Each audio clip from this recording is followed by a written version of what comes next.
So a story, I guess, in 2021, I was working at Aragon and as head of governance, and we were trying to launch a DAO back then. And so I was putting forward this idea that we shouldn't have only one way to get funds from the DAO, because people come to trying to get funds with very different intentions, requirements, etc. And so maybe we should have the DAO itself giving big amount of money, and then a committee, like a 2 out of 3 committee, that will give small pockets of money, but that could do so quickly to essentially start to launch and pilot things. And if those scale, then they could ask for more money. So what kind of happens after we implemented this idea, or at least I tried to put it out there, is that I face massive uproar. People were up in arms because this thing was unbelievably complicated. And it really surprised me. Like, I never imagined this would be a hard concept to grasp. But that brings me, I guess, to the first lesson, that is, as a designer, things look a million times simpler than they look from the outside. So taking that to heart, let's look a little bit into how these things look from the outside. So I'm going to talk a little bit about a classification of grants from the perspective of someone trying to get some funding. So we have the committee separate from the DAO or foundation. Essentially, this is a team that is very detached and doesn't have a lot of alignment with what the core is doing. Then you'll have the committee operated by the core team, peanut programs, which I call them affectionately the Gitcoin, the small donations, the different things. I'll explain why I'm calling them that. Then the super specialized program, DAO governance that's directly going to the DAO, and finally the retroactive. So starting with the first one, that is this idea of, if you're trying to get a grant, first thing to figure out is what type of program is the one I'm facing. So if it's a program that is very separate from the DAO, the strategy is just apply, because there is no real strategy. And probably is going to be a small group assessing it. So you don't want to spend too much time on the proposal, but just put it out there and see if it sticks. So the best strategy I found with these type of programs is throw shit at the wall, and then once you try one program, if they say no, you'll go to the 10 others, copy paste the application, make sure to change the name thoroughly. So tried a couple of spellings. It's happened as a mistake to a couple of our ventures in the past. They had misspelled the name of the program, and so at some point said arbitrum and then whatever else. But if you read it at least once, then you'll have relative success. Then there is the other point of the program that is operated by the core team. And when this is a small group, this is nearly impossible. So you might as well give up from the beginning, because these people are really important. They have a lot of people going to them, and they most likely have some assessment criteria that you'll never really be able to understand in enough detail, or you will actually have to spend so much time understanding the strategy of the DAO that by the time you do, well, you know, the 20K you could have gotten for this, you probably spend about 30K becoming part of this DAO. So just apply for a job instead. Then there is the peanut programs. So the peanut programs are, as I was saying, Gitcoin rounds, Giveth, all of these donations. And I call them affectionately peanut programs because actually peanuts are super nutritious. Or at least there was this idea that peanut butter and jam could actually sustain you for quite a long time. Is the most cost-efficient meal that you could have had in the US a few years ago. That was what was recommended to people who were in poverty. So in this point is more, if you aggregate enough peanuts, you might survive. But I don't know if you guys had ever seen an image of someone collecting peanuts. I hadn't until I Googled it, so I found it kind of fascinating. But it's quite a lot of labor to go and collect peanuts. So if you have a good social network and loads of followers, you can approach one of these programs and you'll do well. But most likely, the amount of time and energy it takes to work with these programs means that financially it's just not worth it. However, the marketing value of it can still be good. So you can do it as part of your marketing strategy, and overall, if you get lucky, you cover your marketing cost. Some people are extremely good at hype. I'm definitely not. If you're somewhat of an geeky introvert, Don't go for the peanut programs. Go more for the ones where the grant team is kind of separate and you can just throw shit at the wall, and you'll probably have a better return on time. For the peanut programs, if you're a meme lord, this is your jam. You'll rock it. Then, the one, yeah, okay, so we're talking for, oh wait, let me see, so I cannot see my own slides. Yeah, okay, so then we're talking about the DAO governance stuff. And so the issue with the DAO governance stuff, actually, let me jump to that one. The issue with the DAO governance stuff is that you're gonna do such an insane amount of work to become friends with all the delegates, so they actually trust you, so they realize that you're a real human, so they start to think that you're one of them. So you're really talking about 3 to 6 months of work to become one of them. By the moment you're one of them, you can keep on getting more grants and getting more and more funding, and this is generally the issue with B2B sales. So actually in the DAO world, we managed to reinvent it and make it even harder. But because it's so hard, the advantage is that almost no one will do it. So if you go through the pain of doing this and you become one of the insiders, you have a gigantic moat in your business. I mean, like, honestly, VCs should assess these moats and be like, this gives you a 10x premium in your business, because the chances of a competitor going through this pain are almost none. And ironically, like, we actually see, so not too far ago, an acquisition based precisely on these theses. A group of people who had acquired trust for a protocol, a bigger company went and acquired them because actually that trust is so painful and so difficult to gain. So as I'm saying, as a grantee, generally, good luck with these, but if you have a big ask, like if you have a gigantic project that is gonna be very aligned with the DAO, you can put in the work. But you better have at least 3 to 6 months of salary for yourself and your team before you attempt one of these. And then, yeah, exactly. And then the retroactive programs. So the retroactive programs are based in this lovely idea that is, you're going to do a lot of work, and then people are going to see that you're fantastic, and they're going to pay you back. So these made a lot of sense of trying to make grants permissionless, and I really love that vision. But then we kind of end up in this idea of permissionless is also means no feedback loops. So good luck making a few months of work without having any clue whatsoever if anyone is going to pay you a penny for this thing.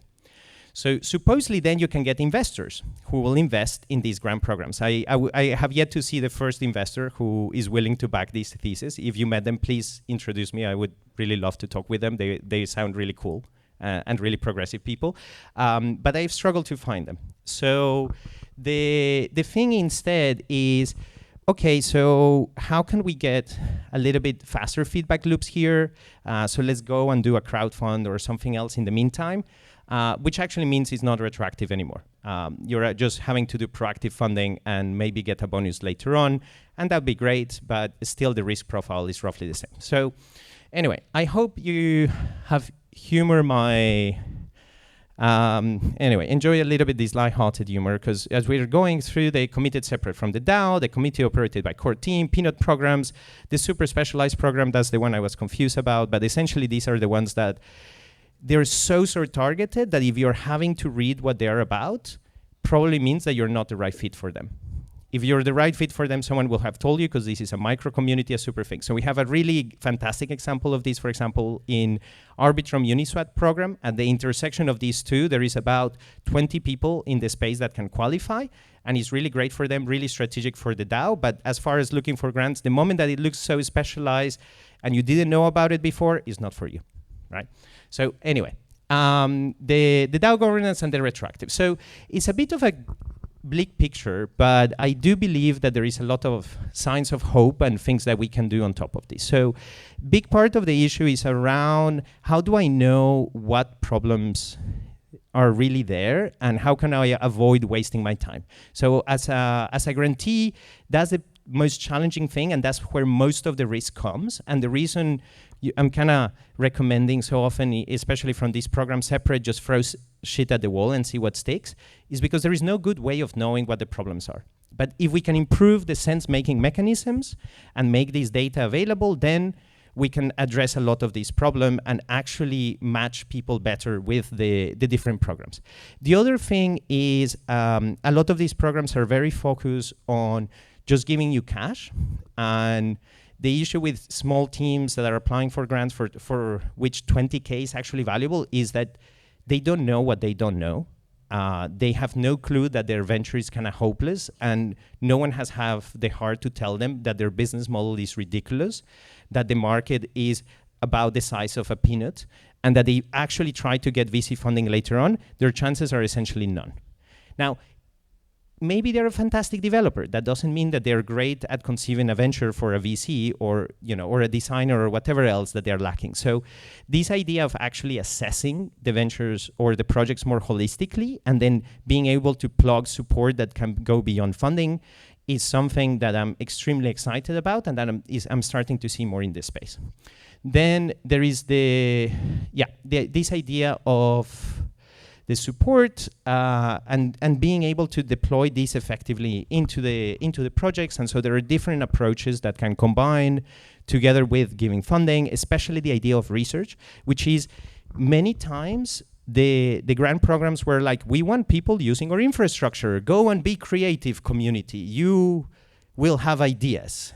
And then if the ideas are good, I'm going to tell you they are good or not, and I'm going to give you money.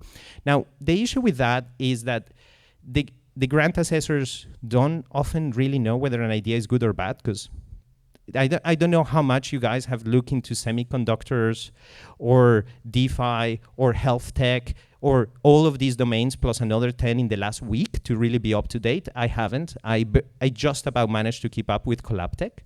So it's actually really, really tricky to assess these things. So the idea that you as a programmer, as a DAO, can start to research some opportunity areas and develop research as a common that can inform assessment, but can also inform applicants and help them find opportunities. And that's actually a very different skill from an entrepreneur.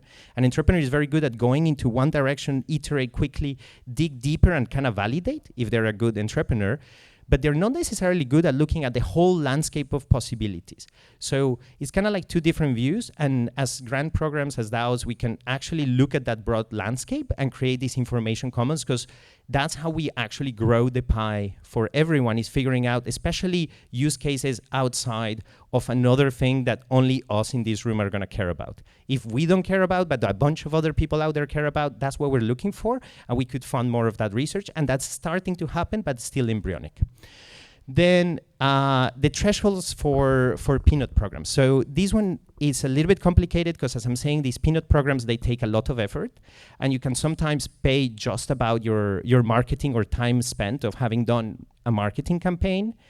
But there is also an issue from the DAOs that is you're giving a lot of funding to projects that just don't receive enough funding to make it. So I remember one of the first times I attempted to put something through one of these. I had just left Aragon and I had an idea, and I'm not great at marketing, so I got about $150.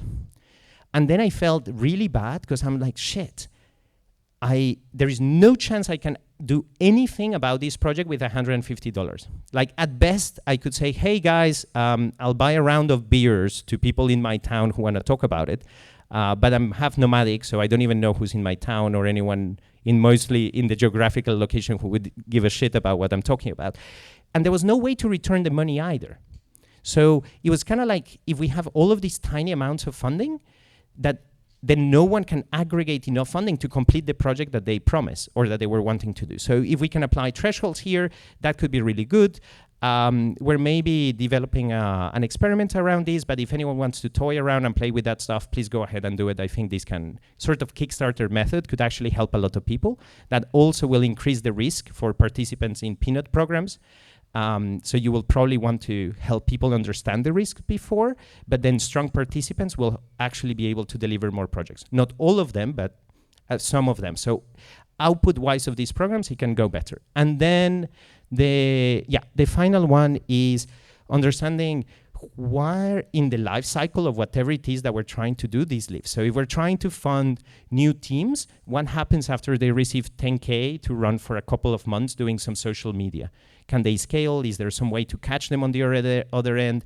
Or if we're trying to fund ventures, then can we refer them through a venture funding pipeline? Or if we're trying to create SMEs, what does that look like, et cetera? And can we start to create integrated pipelines that can take people at all the stages of maturity and actually allow them to succeed, as opposed to them completing a grant, having some open source technology. VCs don't really love open source technology, unfortunately. And then you're like, oh yeah, you have half a prototype, no clear enough assessment of the market development or whatever it is of the value proposition, and then you're screwed because they would fund you more with a pitch deck than with a prototype, but not the rest of the thing, right? So if we can think about this whole pipeline and integrate them, and we're again starting to see a few examples of these, we're gonna reduce the amount of churn in our ecosystem massively.